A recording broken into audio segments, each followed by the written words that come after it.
Bien, llegamos al tercer bloque donde desgranaremos un poquito la planificación y las principales estrategias que hay para exponerse al sector inmobiliario en Paraguay, ¿no? Una vez ya has hecho tu análisis y ves si eres un perfil adecuado para este tipo de inversiones y tiene sentido para tu estrategia y un poco tus objetivos, cómo te expones, qué tipologías de inversión son las más habituales y cómo te afectan y cómo puedes verte expuesto en diferentes situaciones.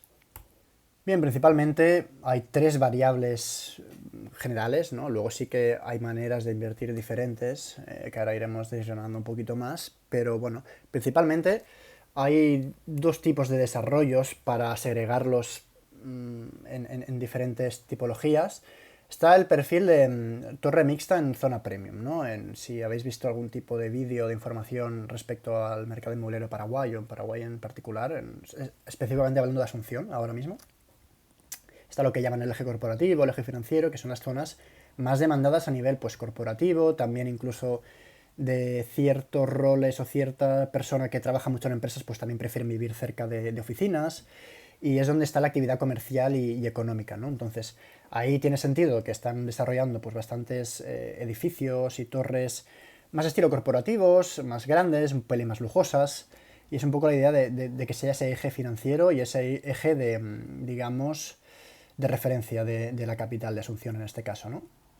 ¿Por qué pongo perfil de torre mixta? Porque a veces son residenciales, a veces son comerciales o para oficinas, a veces son mixtas muchas veces, que simplemente desarrollas una torre con residencias y a veces se destinan tanto pequeños apartamentos para alquiler de corta duración, en Airbnb, para gente que viene pues por trabajo o por ciertos trámites o turismo, que viene 3 4 2 semanas al país, pues tiene esa opción de alquilar en una zona pues, que está bien comunicada. Y por otro lado también hay incluso desarrollos de residencias para vivir ahí pues de manera estable y a largo plazo. Pero luego también hay en las propias torres pues también desarrollos, o sea, plantas pues para restaurantes, para comercios, incluso para oficinas, en según qué desarrollos, ¿no? Cada uno tiene su forma de plantear es una esencia distinta y una estrategia diferente en base al desarrollador y cómo lo quieren enfocar. No me quiero enrollar mucho en este tema de las estrategias porque probablemente haré un vídeo en una de las siguientes semanas respecto a cada una de estas estrategias y desgranarlas un poquito más en detalle, a ver dónde pueden estar los diferentes beneficios y riesgos de operar en las diferentes estrategias. Pero bueno, lo comentado, ¿no? El invertir en una torre, muchas veces, que hay gente también que le asusta porque ve que hay mucho desarrollo y que hay demasiadas y que no está seguro de si habrá tanta demanda. Eso lo explicaré o al menos daré mi punto de vista en todo caso en la presentación que hablemos más en detalle del tipo de estrategias. Pero sí que es verdad que al final el capital lo tenemos marcado en verde porque normalmente son zonas pues las más demandadas, las más premium, ¿no? Donde hay, aunque, no sé, Paraguay, por ejemplo, entra en una recesión fuerte, donde el movimiento base que va a tener un país va a estar ahí.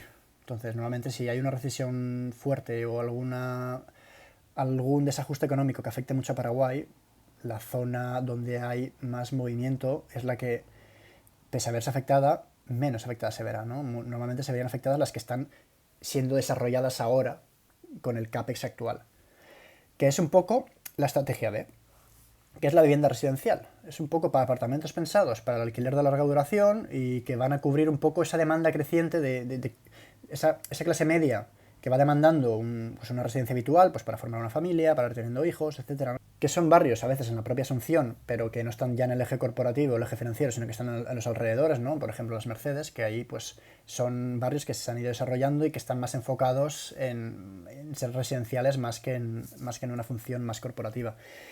Y luego también, obviamente, pues poblaciones más periféricas como Luque, ¿no? Que es algo también que, de hecho, ya tiene mucha población Luque, pero a nivel de desarrollo, donde se están desarrollando, son zonas que están muy cerca de Asunción, con buena comunicación para la gente que trabaja en el centro, en el eje corporativo, y también puede ser muy interesante. Pero claro, aquí probablemente a nivel de yield tengas un retorno superior, porque también tu acceso, el capital que necesitas para comprar este tipo de inmuebles es menor, pero el riesgo capital, al final, el estar comprando terreno en un sitio que no es el premium o no es la zona caliente del país, estás más expuesto a que tu capital, pese a que si haces una buena compra, muy probablemente se revalorizará bien, el valor terminal de ese terreno es menor que, por ejemplo, comprando en un eje corporativo, en un eje financiero, que probablemente ya estamos hablando que sea muy, muy difícil que la demanda de esa zona baje a cero. Entonces, luego también depende, obviamente, en la propia... El yield también depende, obviamente, cuando haces el perfil de torre, si es turístico, si es residencial, también hay que tener en cuenta la vacancia del turístico, etcétera, ¿no? Hay muchas más variables, pero como digo, ya eso entraremos más en detalle en el vídeo pertinente. Luego tenemos otra estrategia, que esta yo creo que está más enfocada a grandes patrimonios, gente que realmente tiene mucho capital y se puede permitir dejar parado capital con el hecho de simplemente preservarlo, ¿no? Gente que compra terrenos, campos, al final esto no te va a dar ningún flujo de caja, no te va a dar una rentabilidad de por sí y simplemente, oye, como mucho se te va un poco revalorizando con el IPC y bueno, y ahí lo tienes parado. Y esto es al final, yo creo, gente que ya tiene exposición a otro tipo de mercados, incluso dentro del propio mercado inmobiliario. Pero también puede ser muy interesante si para en un futuro hacer algún tipo de desarrollo, incluso inmobiliario, al final, si es una zona relativamente estratégica, comprar un terreno en según qué zonas, es muy popular hacerse como autopromociones, ¿no? Contratar un constructor que te haga tu casa un poco a tu gusto, a tu medida, o vender en un futuro ese terreno a un promotor que quiera construir algún tipo de edificio o de infraestructura en la zona. Entonces, bueno, que sepas también que tienes esa opcionalidad en un futuro de que tú mismo, oye, puedes operar, si quieres hacer una pequeña promoción de viviendas o tu propia vivienda, te da esa libertad, ¿no? Que quizás otra cosa, pues tú no tienes esa libertad de elegir cuando compras un apartamento en un desarrollo estandarizado. Entonces, también hay que tener en cuenta esto. Y luego para mí está la estrategia mixta, ¿no? Que es la recomendada en mi opinión. Obviamente depende del perfil que eres, pero para la mayoría de perfiles, una estrategia híbrida, teniendo en cuenta que hay una menor barrera de entrada en cuanto al capital, muy probablemente un inversor europeo o español puede tener acceso en invertir a la vez en un pequeño apartamento en la zona del eje corporativo, eje financiero, un pequeño estudio que se va a alquilar en nivel turístico, que entonces vas a tener un valor de terreno bueno y probablemente unos buenos yields interesantes, y vas a diversificar con una vivienda residencial en un barrio, pues digamos, emergente, ¿no? De clase media, que también pues vas a cubrir esa demanda más de alquiler residencial a largo plazo. Entonces ya, por ejemplo, ya estás jugando a dos bandas y ya estás cubriendo dos necesidades distintas en el mercado. Entonces, dentro de esas estrategias también puedes diversificar, ¿no? No es lo mismo X torre que otra, no es lo mismo X barrio residencial que otro. Entonces, dentro de cada estrategia puedes plantear diferentes maneras de hacer un approach al mercado. Al final lo bueno es eso, ¿no? Que al final como el capital necesario para tener exposición a este mercado es bajo, puedes diversificar en un inicio, cosa que en España no podrías hacer tanto. O sea, en España si quieres diversificar en un piso en el centro de Barcelona y luego otro en la costa, pues del millón no bajas. Entonces, y aquí, pues por una fracción irrisoria de ese precio, puedes ya estar jugando a diferentes estrategias. Vale, por último, un pequeño resumen de lo comentado en estas píldoras de hoy. Final, en cuanto a conclusiones, oye, es muy importante que tengas en consideración y que en tu ecuación mental de eso, a la hora de decidir si te vale la pena invertir en real estate en Paraguay, tienes que tener en cuenta que hay muchas variables que alteran la prima de riesgo en tu decisión de inversión.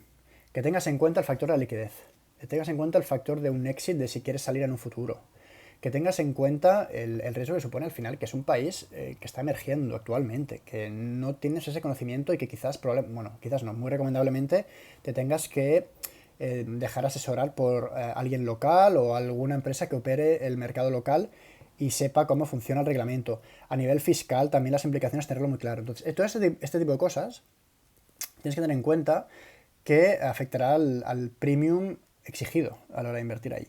Entonces, sí que es importante que tengas en cuenta esto a la hora de comparar un 8% que te dicen que te va a dar en Paraguay respecto a si tienes una oportunidad de un 5% en España. Porque si ese 3% para ti no lo vale el riesgo que asumes, pues te sale más a cuenta invertir en España. Entonces eso también es algo personal, pero es muy importante tener identificadas esas variables que afectan a la decisión. Además, también evaluar tu propio perfil como inversor, un poco ligado a lo que comentabas en la prima de riesgo. En la prima de riesgo también es tu propia versión a el que influye.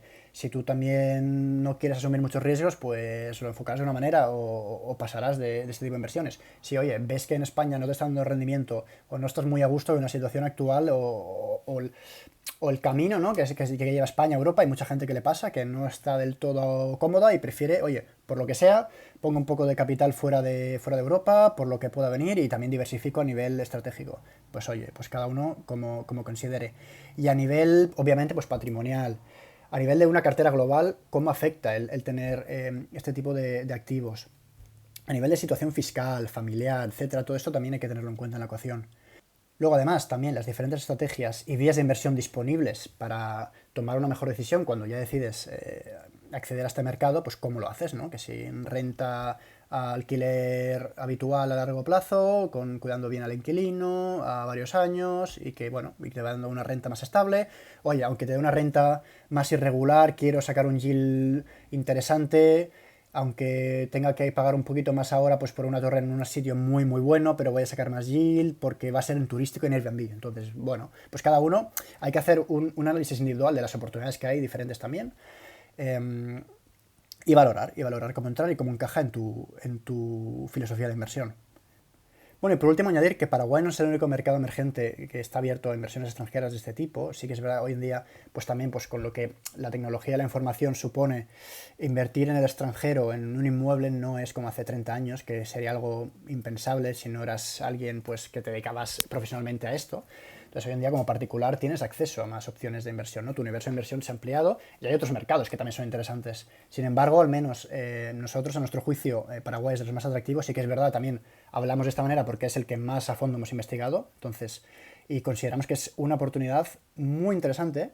No te estoy diciendo para invertir, porque no lo sé, eso depende de tu percepción personal, de tu situación personal, que para eso es exactamente lo que hemos ido explicando en esta charla, pero sí que al menos creo que es muy interesante que te plantees si puede ser adecuado para ti exponerte de parcialmente, totalmente, según cooperación, bueno, al potencial crecimiento que tiene Paraguay y obviamente el real estate sí que es una de las formas más fáciles de exponerse a este, ¿no? Obviamente ya he dicho antes que la más rentable, si quieres eres un empresario y quieres ir a sacar más ROI a tu capital, un negocio sin lugar a dudas puede ser mucho más rentable. Pero bueno, si eres un inversor tranquilo particular que simplemente quieres dejar ahí tu capital, pues puede ser una muy buena alternativa. Por último, os detallo aquí las siguientes píldoras, que ya tengo un poco planificado los siguientes vídeos que vamos a traer. Final, el siguiente quiero hablar un poco de un análisis más macro de España versus Paraguay y por qué hay que compararlos con ciertos matices, que no puedes hacer una comparación ahí a lo loco, a grosso modo, y quedarte tan ancho. Luego también un poco de dar algún que otro inciso sobre cómo calcular las rentabilidades cuando se compran pisos en pozos sobre planos en España. O sea, en Paraguay muchas veces te dicen, sí, se ha revalorizado un X%, ¿no? Cuando ya te entregan las llaves, pero bueno, hay maneras de calcularlo y no siempre es tan atractivo como aparenta ser. Luego también estrategias y mercados micro en Paraguay, que es esta última sección que comentábamos, pues haremos más énfasis en esta y dentro de cada tipología, pues subtipologías, ¿no? En diferentes tipos de desarrollos y cómo afectan a tu estrategia. Y por último también me gustaría hablar de las rentabilidades que hay en España y con ciertos yields altos en según qué localidades y lo que yo considero que es un error de inversión que ciertos inversores están haciendo en España. Entonces, bueno, si alguna de estas 4 temáticas que van a ver las siguientes píldoras os interesan o tenéis alguna duda concreta o algo que queráis que comente o que miremos, dejadlo en los comentarios, decidnos por algún canal que ahora os pondré en la siguiente slide, sobre si queréis que miremos alguna cosa en concreto o que expliquemos alguna variable o alguna duda que tengáis en concreto.